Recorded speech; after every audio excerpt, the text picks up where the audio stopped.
plusieurs années d'aller vivre à la campagne.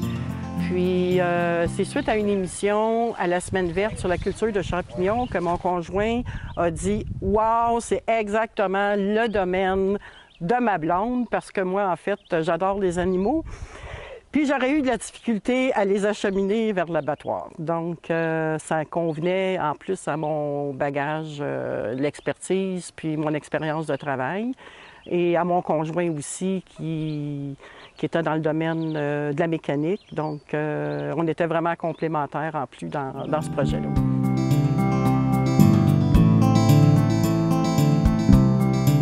Le pleurote, c'est un champignon qui pousse à l'état sauvage. On le voit souvent sur les arbres là, quand on se promène en forêt. Ça fait comme un genre de tablette là, avec plusieurs lamelles.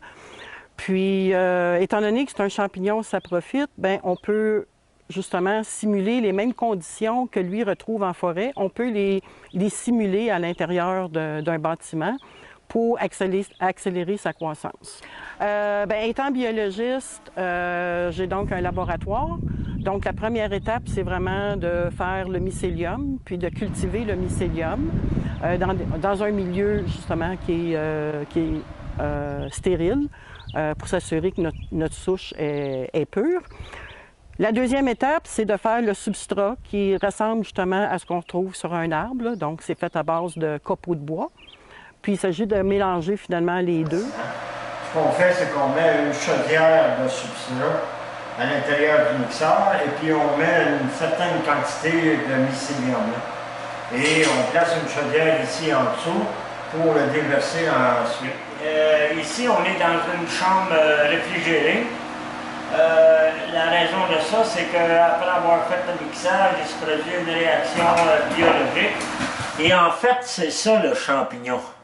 Ce qui va sortir par les trous de chaque côté, on l'appelle aussi champignon, mais en fait, c'est le fruit du champignon.